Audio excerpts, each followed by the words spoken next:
Dear students, अस्सलाम वालेकुम। इससे पहले बच्चों हम एक जो फर्स्ट टॉपिक है एफएससी बायोलॉजी पार्ट 2 का वो हम डिस्कस कर चुके हैं। हमने रिकॉल करें थोड़ा सा, हमने होम्योस्टेसिस स्टार्ट किया हुआ है। तो होम्योस्टेसिस के हवाले से ही मज़ीद कुछ एस्पेक्ट्स हैं वो आज हम डिस्कस करेंगे। इंट्रोडक्शन था हमारा फर्स्ट लेक्चर, तो आज हम उससे आगे चलते हैं। तो ये बायोलॉजी एफएससी पार्ट 2 जो है उसमें ये फर्स्ट चैप्टर होम्योस्टेसिस, इसका हमने इंट्रोडक्शन कर लिया था। और इंट्रोडक्शन में अगर आपको याद हो, हमने होम्योस्टेसिस की डेफिनेशन, फिर कंपोनेंट्स जो फ्लक्चुएट करते हैं, फिर उनके हवाले से होम्योस्टैटिक मैकेनिज़म्स, और फिर कंट्रोल सिस्टम एंड पर हमने डिस्कस किया था। आज हम उससे थोड़ा सा आगे चलेंगे और आगे जो नेक्स्ट टॉपिक है होम्योस्टेसिस के हवाले से ही, वो है water relations of a cell. तो बच्चों ये तो आप जानते हैं कि जितने भी लिविंग ऑर्गेनिजम्स हैं हमारे इस प्लेनेट अर्थ पर, all are made up of cells, सारे के सारे सेल्स से बने हुए हैं। अब जो सेल्स हैं हर एक सेल के अंदर वाटर और सॉल्यूट्स ये एक बैलेंस्ड क्वांटिटी में मौजूद होते हैं। हम यूँ कह सकते हैं कि every cell has a defined quantity of solute and water, और ये हर एक सेल में इसका बैलेंस बरकरार रहता है, मेंटेन रहता है।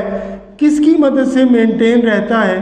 डेफिनेटली हर एक सेल के अंदर होम्योस्टैटिक मैकेनिज़म्स मौजूद हैं, और ये होम्योस्टैटिक मैकेनिज़म्स जो हैं ये हर सेल के अंदर वाटर एंड सॉल्यूट्स की क्वांटिटी को मेंटेन करते हैं।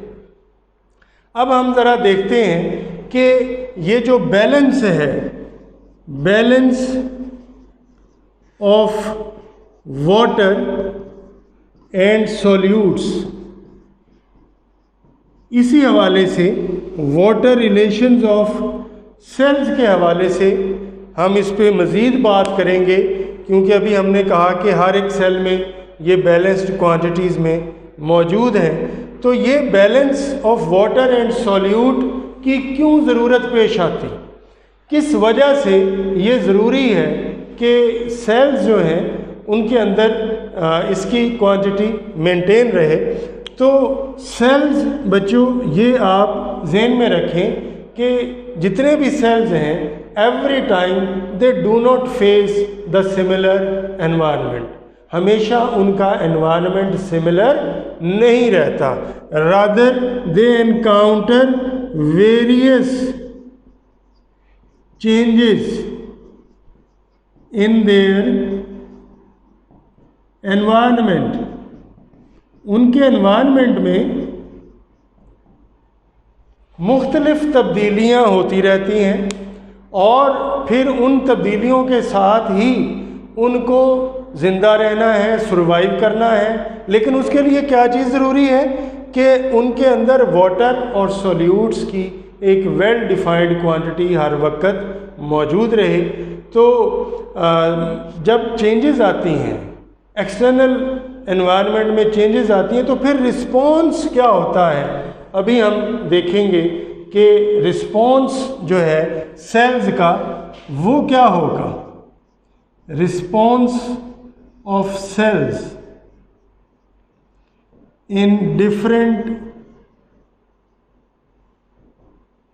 एनवायरनमेंट्स।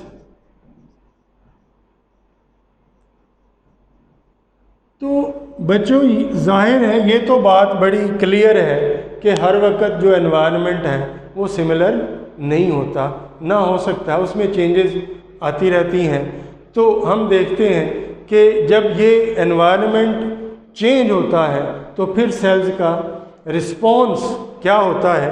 इस हवाले से ज़रा ये देखिएगा, ये डायग्राम्स थोड़ी सी देखिएगा, ये मैं यहाँ पे शो कर रहा हूँ।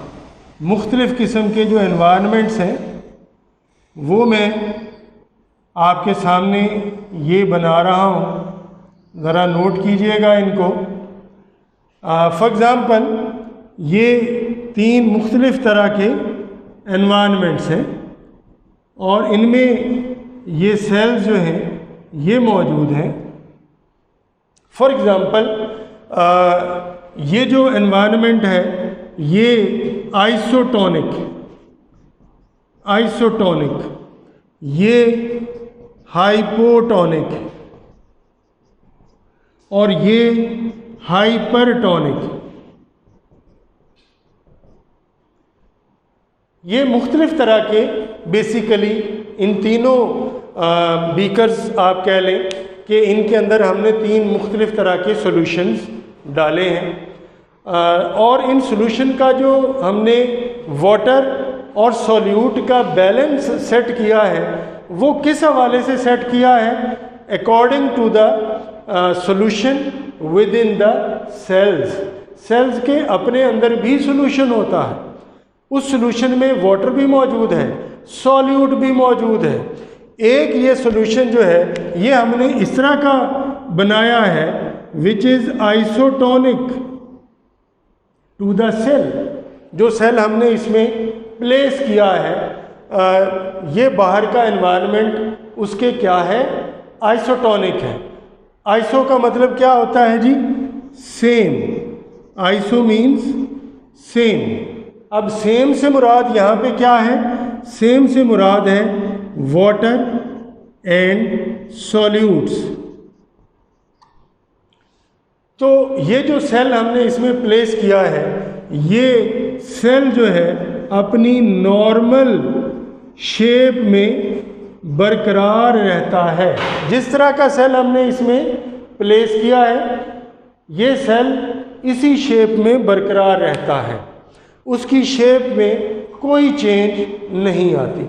क्यों चेंज नहीं आ रही, उसकी रीज़न ये है कि सेल के अंदर जो वाटर और सॉल्यूट का बैलेंस है वो बिल्कुल वैसा ही है जैसा कि एक्सटर्नल एनवायरनमेंट में। जितने वाटर की concentration within the cell है उतनी वाटर की कॉन्सेंट्रेशन आउटर साइड पर है। इसी तरह से सॉल्यूट्स हैं। लिहाजा ना तो एक्सोस्मोसिस होती है ना एंडोस्मोसिस होती है, ना तो वाटर सेल के अंदर एंटर होता है ना वाटर सेल से बाहर जाता है। लिहाजा ये सेल जो है ये अपनी नॉर्मल शेप में बरकरार रहता है। अब ज़रा इस सॉल्यूशन में देखिएगा, इसमें हमने यही सेल हमने जब इसमें प्लेस किया तो इसकी शेप क्या होगी सेल की, ये वाली हो गई। अब ये शेप क्यों हो गई सेल की, ये वो नहीं रही है। अब लग क्या रहा है, ऐसा लग रहा है कि एंडोस्मोसिस हुई है। वाटर मॉलिक्यूल जो है वो यहाँ से सेल में दाखिल हुए हैं, एंडोस्मोसिस हुई है, वाटर इसके अंदर दाखिल हुआ है जिसकी वजह से ये सेल जो है स्वेलअप हो गया।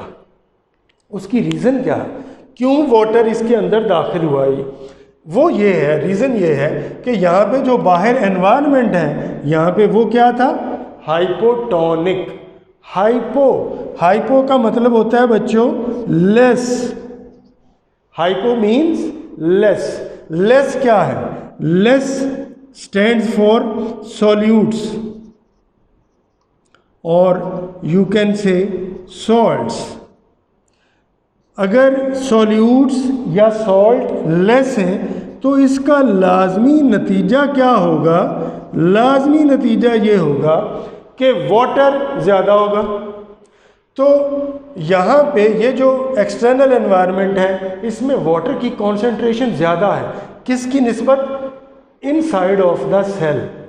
सेल के इनसाइड की निस्बत बाहर वाटर की कॉन्सेंट्रेशन ज़्यादा थी। इस वजह से क्या हुआ, एंडोस्मोसिस हुई, वाटर सेल के अंदर दाखिल हुआ और इस तरह से सेल क्या हो गया, स्वेल अप हो गया। इस सेल को हम क्या नाम देते हैं?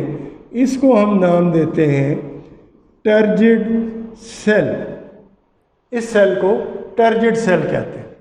अब आ जाइए एक और एनवायरनमेंट की तरफ, relevant to the inside of the cell. ये जो तीसरा एनवायरनमेंट है ये क्या है? हाइपरटोनिक। हाइपर का मतलब क्या है? मोर, ज्यादा। मोर क्या होगा? मोर यहाँ पे सॉल्ट्स या फिर सॉल्यूट्स होंगे। अगर सॉल्ट्स या सॉल्यूट्स ज़्यादा हैं तो इसका लाजमी मतलब ये है कि इस सॉल्यूशन में, इस एनवायरमेंटल सॉल्यूशन में लेस हो जाएगा क्या? वाटर। वाटर इसमें कम हो जाएगा। अब जब यही सेल जो नॉर्मल सेल था, जब हमने यहाँ पे प्लेस किया तो उसकी शेप क्या हो गई बच्चों? उसकी शेप जो है इस तरह से शेप जो है उसकी हो गई, यानी सेल जो है वो कोलैप्स कर गया, वो डी शेप हो गया। इस सेल को हम नाम देते हैं श्रंकन सेल का। किस तरह का ये सेल है जी? श्रंकन सेल। ये श्रिंक कर गया। अगर आप रिकॉल करें तो फर्स्ट ईयर में आपने एक टॉपिक पढ़ा था plasmolysis, shrinkage of the protoplast of the cell due to exosmosis of water, के पानी जो है सेल से बाहर चला जाता है, जिसकी वजह से सेल जो है वो श्रिंक हो जाता है, प्लाज्मोलाइज्ड हो जाता है। इसको हम श्रंकन सेल भी कह सकते हैं। बच्चों ऐसा क्यों हुआ? क्योंकि यहाँ पे जो एक्सटर्नल एनवायरनमेंट था, यहाँ पे जो सॉल्यूशन था वो क्या था? हाइपरटोनिक। उसमें सॉल्ट्स ज़्यादा थे, सॉल्यूट ज़्यादा थे और वाटर कम था as compare to the inside of the cell. लिहाजा क्या हुआ? एक्सऑस्मोसिस ऑफ वाटर, वाटर यहाँ से सेल से बाहर निकला और सेल जो है ये कोलैप्स हो गया। तो यहाँ पे हमने देखा कि जो सेल्स हैं वो डिफरेंट काइंड्स ऑफ एनवायरनमेंट को फेस करते हैं, एनकाउंटर करते हैं, और फिर ऐसे एनवायरनमेंट में क्या होता है ये आपके सामने है। इस तरह से फिर चेंजेस आती हैं सेल्स के अंदर। तो अब मज़ीद हम थोड़ा सा इसी टॉपिक को लेकर चलते हैं आगे, ऑस्मो रेगुलेशन को। हमने फ़िलहाल सेल्स के हवाले से बात की, अब हम बात करेंगे ऑस्मो रेगुलेशन इन प्लांट्स। तो ऑस्मो रेगुलेशन इन प्लांट्स पर आ जाते हैं।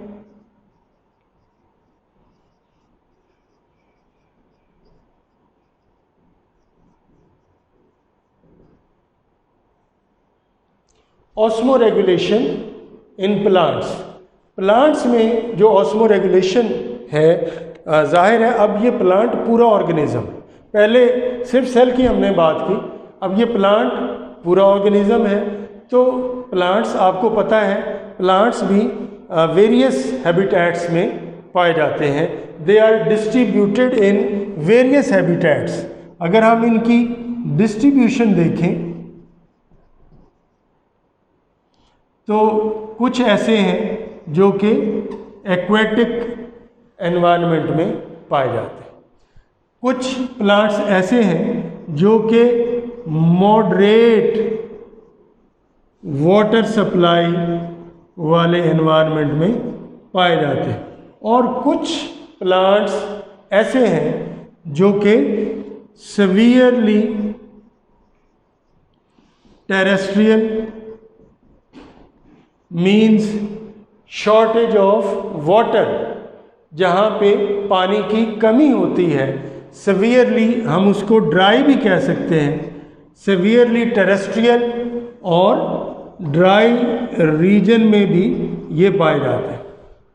तो अब हम देखेंगे कि ये जो प्लांट्स हैं जो वेरियस एनवायरनमेंट्स में डिस्ट्रीब्यूटेड हैं, वहाँ पर ये कैसे सर्वाइव कर रहे हैं। ज़ाहिर है उनकी एनवायरमेंटल कंडीशंस डिफरेंट हैं, तो उन्होंने सर्वाइव करना है। तो हम देखेंगे कि उनके प्रॉब्लम्स क्या हैं इस तरह के एनवायरनमेंट्स में।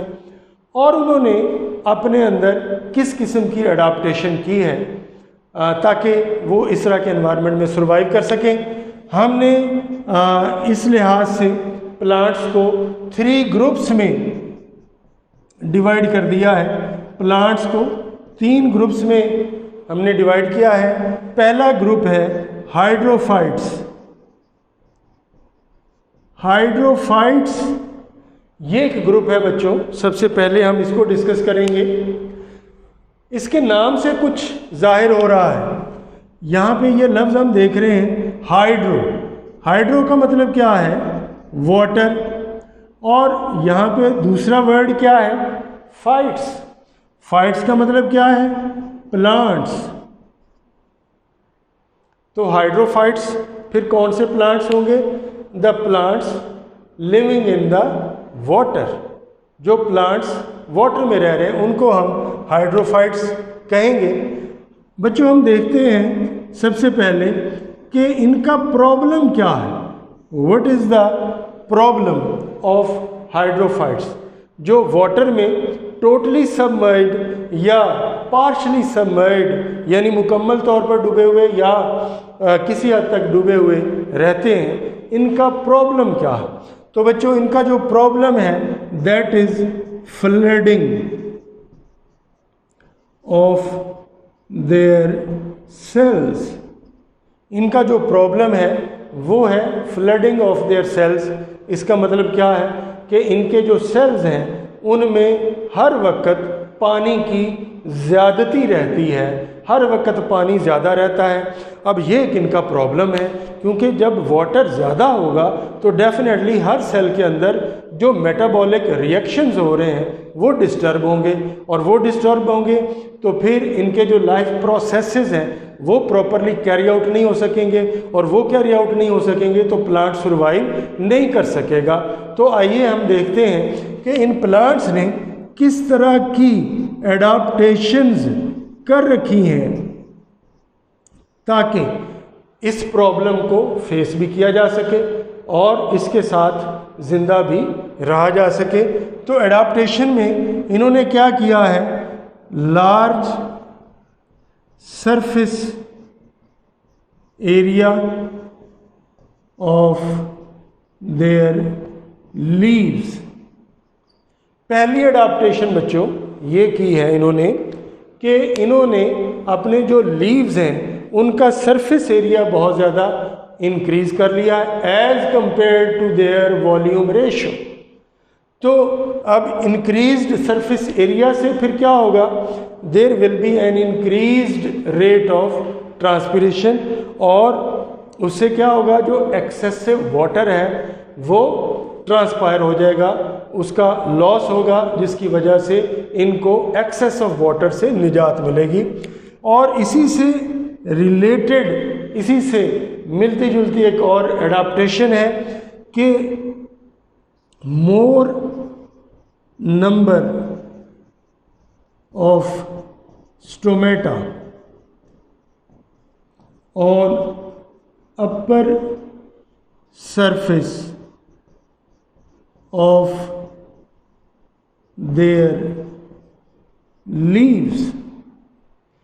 तो बच्चों आप जानते हैं कि जितने भी लीव्स हैं उनकी 2 सरफेसेस होती हैं, एक अपर सरफेस एक लोअर सरफेस।